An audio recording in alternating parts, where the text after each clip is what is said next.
Hey there, Danny here. Welcome to my ramblings. So I started a video right before this and I said, hey there, Danny here. Welcome to my surroundings. So evidently, the brain's not working as it should today.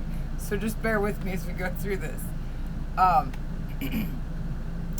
so I shared with you last week sometime about a great compliment that I got from Lisa across the park from me, across the road from me, here in the park. And I used to joke when I was younger. I I could go in a gas station, a grocery store.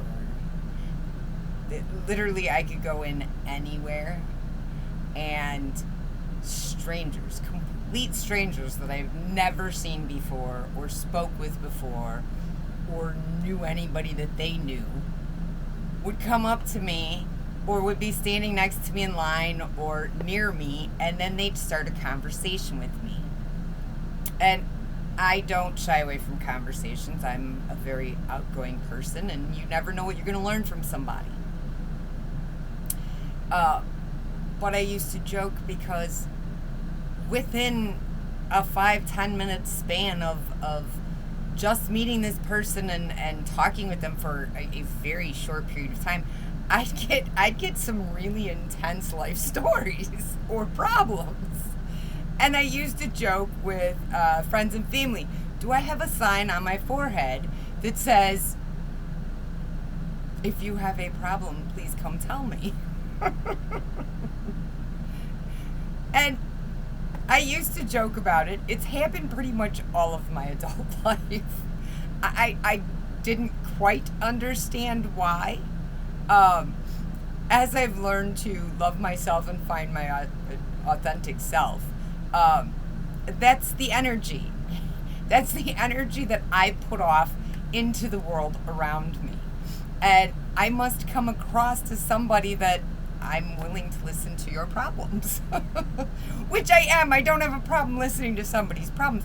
I just always thought it was weird. And when I was younger, like in my 20s and 30s, I thought it was normal. I thought this happened to everybody. I didn't know that this wasn't a common thing amongst everybody that went out to the gas station and the grocery store and whatever else.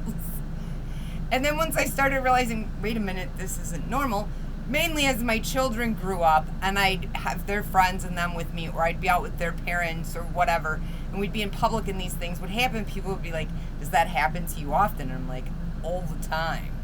And they're like, does it bother you? And I'm like, not really. It doesn't happen to you. And they're like, well, no. Strangers don't come up and tell me their life stories. And I'm like, oh. So then I started thinking, well, maybe I'm just kind of a freak magnet. I didn't know what to think. Not until I learned to love myself and find my true authentic self. It had stopped for a while, but that's because I was busy working on me. So I was staying very energetically low, and I was staying within myself. I was still out and about. I was still talking to people if they talked to me. But people weren't coming out and sharing their struggles or their life or anything else with me just freely like they used to. And I knew it was because I was keeping myself closed off from the outside world. I had things to deal with of my own.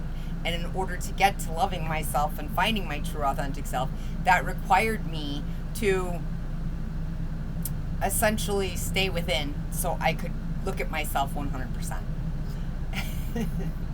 And it's now back.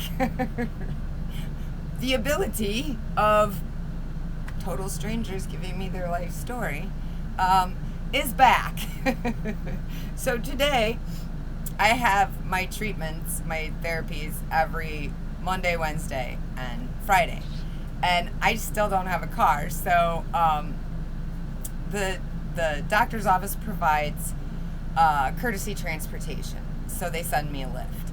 So instead of making them find their way around back here in the RV park, because it's right behind a motel, I just go up to the office and I sit there and wait for the Lyft driver.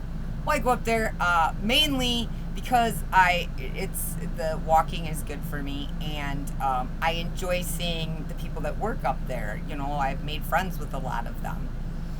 So I go up there to be social and chat with these guys and make it easier for the drivers. Today I went up there, and the assistant manager was up there, love her to death, and she was taking care of another RVer, and there was a lady standing at the counter. Well, I walked in, excuse me, being out in that sun kind of makes me tired. Anyways, so she was standing at the counter. So I walked in, I sat down, stuck my purse on the table next to the little chair that I was sitting on waiting for my ride. I went down a little bit earlier than I normally would. And this lady that was standing at the counter waiting for the assistant manager decided to come over and sit down across from me and proceed to share her life story. She was in the Army. She got to fly helicopters, and all these other things. I mean, she's a veteran. She did comedy for a while over in Surprise when she was younger. There's lots of things that she's done over her lifetime, and I got, in about 20 minutes time, I got a lot of her life story. Now, when people share their life story with me, it's not an interactive conversation at all. I'm not really sharing anything about me, and this is how it's always gone. It's never been they share with me and I share with them. They share with me and I will, oh wow, well that's pretty cool, and I will ask questions. So if they tell me something that's horrible or whatever, I might ask them, wow, how'd you deal with that? They have my attention though. But I don't really say much. I just shake my head and I do a few yep, oh, I get that, wow, that's crazy, is pretty much all that's coming out of my mouth while I'm processing what this person is saying. And I'm listening 100%. Well, when I'm up front waiting for my driver, I kind of have to pay attention to who's pulling in because I don't want to make the driver wait. So I do have my phone in my lap, and I do check it every so often to see where the driver's at. I got up there extra early, so I didn't need the phone by me right away because, well, he wasn't coming for a while. I didn't even have a driver assigned yet at that point. So I'm sitting there talking to her, and then the closer it gets to the time, I get a text message telling me that I have a driver. So I look at the phone, and I apologize to her. Oh, I'm sorry. I'm not trying to ignore you. I'm waiting for a ride to the doctor's. Oh, are you okay? And I'm like, I'm okay. I had a car accident almost 4 weeks ago that totaled out my car, and I broke my nose and my tailbone. Oh my goodness, well, I hope that turns out well. And then we're back to her, which is fine. It's fine. She needed somebody that she could talk to, whether she was lonely, whether she just thought that I was somebody that looked interesting to talk to. Whatever it was, it doesn't matter. It's a huge compliment that a complete stranger can walk up to me and have a conversation with me and share parts of them that they don't share with everybody else. And they feel the best part is not what they're sharing or why they're doing it. The best part is that they just met me, but they trust me enough to share things with me and feel that I'm going to be understanding and give them my undivided attention, which I do. And when I discovered that this doesn't happen to everybody else, I kind of felt like an oddball, and I made a joke about it for years. And then after everything happened over the last 3 years, and I started chasing down loving myself and my true authentic self, I started to kind of just keep separate from people, and not really interact with strangers so much or look at them. So when a stranger will look at me, like I told you in the challenges, especially the one, I always smile and say hi. I think that's what opens up the door for them. Oh, people don't usually smile and say hi. Well, I do. And once that door's open, I just sit and listen. The truth is, where was I going to go anyways? What was I going to do? Nothing. I was sitting there waiting for a car. I couldn't talk to the assistant manager that I love to chat with because she was busy working. And here was this lady who evidently felt that she needed somebody to talk with. She wasn't asking my opinion or anything else. She just wanted to have a conversation. She was a little crass in some areas, and I think that's part of why I used to joke about it all the time, because people feel very comfortable with me that they'll share anything. So that's up to and including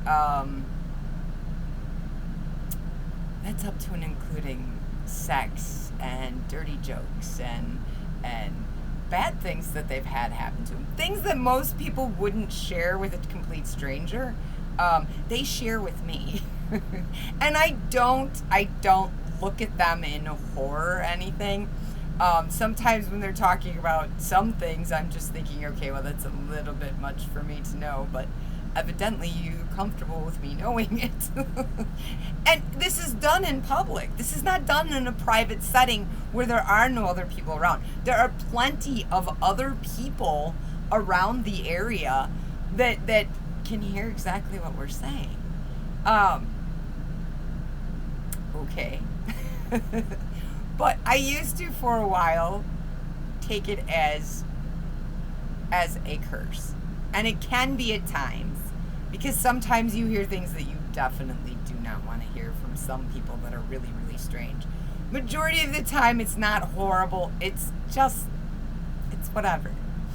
And now that I've learned to love myself and I'm at my true, authentic self, it's happening constantly again, wherever I go. And I don't shun away from it anymore. I don't think, oh my goodness. I take it as a gigantic compliment. Because the truth is, this person doesn't know me from you. They don't know who I am. But they see something in me. They feel something around my presence that makes them feel comfortable enough to share with me. And that's them sharing their world with me. And that's me not being judgmental. Because there's no reason to be. Sometimes people just need to express some things so they can clear their head out and make better decisions or think of things differently. So it is a wonderful thing that people trust me that much right from the very beginning. Some of the things that you hear, though, you're kind of like, okay, wow. But I don't make the faces. I don't act weird about it. The fact that they're sharing that with me is a huge compliment. When my mother was sick and hospice came in, and I've talked about my mom and taking care of her in the end of her life a lot in the videos. And I always say that the hospice people are angels walking amongst us. So I have this firm 100% belief that angels aren't these euphoric beings that kind of like are in the sky and around us. I have this firm belief that we are all angels walking amongst the earth. And that when somebody is in need of something, you're put in a position, or they're put in a position where they're going to run into what they need. And if I'm out and about and somebody has the need to share with me about what's going on with their life, I don't feel weird. I don't feel weird listening to it, because I may have been placed into their life for that moment, because they needed somebody to hear them. What if that person felt invisible and other people treated them like they were crazy and they were going to do something horrific to themselves? What if my non-judgment and my just sitting there and listening to them, what if that's what made their life better? And if that's what I can give back, that doesn't cost me a damn thing. It really doesn't. And honestly, you do learn things from people. I mean, you learn a lot of things if you listen to what they're saying. So she was telling me about how when she was in the Air Force, how she would have to make sure that the planes and everything else were able to fly. And she says to me, she says, well, because when you're up in the air, she goes, it's not like you can pull over and call AAA. I died laughing. It's true. So she says, I had earned my way through and they trusted me, so I did the checkoffs on these. And the other reason that I think they trusted me, she said, is because I was getting in there and co-piloting with them. So these are things that you learn. Did I need that information? No. Is it gonna hurt me? No. Is it gonna make my life better? No. Did it hurt? Maybe. I don't know why she needed to unload all of that, but she did. And I sat politely, nodded my head, said, uh-huh, oh wow, yeah, that's pretty good, and asked the appropriate questions. She left just before my driver got there, and the driver got there. Now, what I think is funny about this is after these experiences happen, whoever is working at this, the gas station, the grocery store, the front office up front, once this person that shares their story with me leaves, the person who is working there looks at me and says, oh, I'm so sorry that you had to deal with that. I'm like, it's okay, it happens all the time. They're like, really? I'm like, yeah. So I thought it was normal in my 20s and 30s. I thought that everybody did this to everybody. So I didn't know that it was weird. Then when I was made aware that it was weird, then I started thinking it was weird. And then once I got back into my true authentic self and loving myself, there's nothing weird about this. That's what my gift is. My gift is to listen to somebody who may feel invisible or may not be surrounded by a lot of people, so they don't get to interact with other people other than business transactions throughout their day. So if while I'm waiting and somebody wants to share their story with me, hey, have at it. I'll listen. I'll give you undivided attention. And if I have to look at my phone because, well, I'm waiting for a lift, I will apologize and tell you what I'm doing so you don't think that I'm ignoring you. So I'm beginning to see that some of the things that I thought was normal when I was younger, and that in my later years I started to think were weird, I am now beginning to see as a great compliment.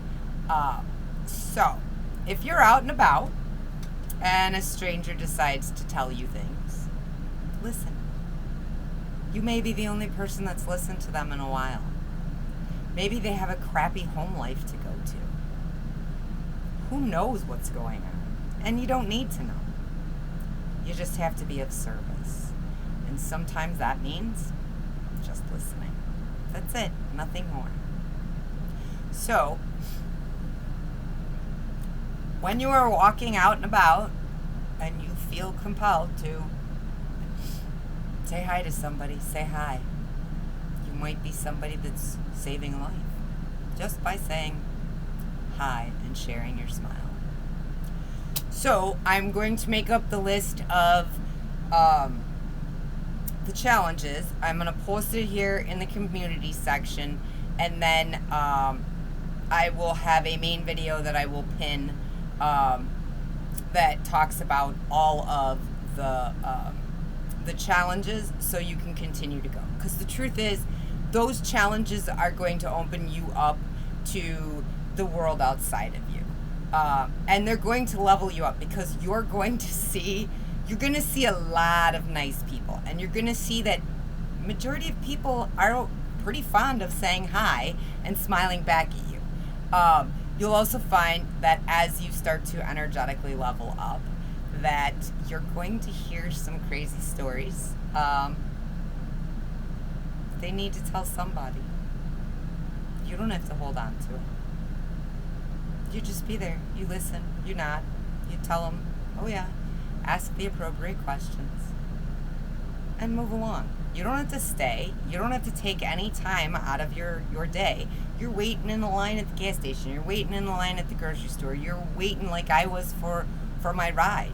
It wasn't like I had anywhere to go. If my ride would have shown up while she was talking to me, I would have gladly said, oh, I'm sorry to cut this short or whatever. When she left, she thanked me for listening, and I told her it was very nice having the conversation with her, even though I really wasn't a huge part of the conversation. But the thing that I don't think we in our society realize, and here's the big takeaway from this, is communication is more than talking. It's also listening. And not listening to respond, but truly listening with an open heart and an open mind. So, go out there and start listening to some people, will ya? You might make your life better and energetically level up. Till I see you next time, guys. Bye. Love ya.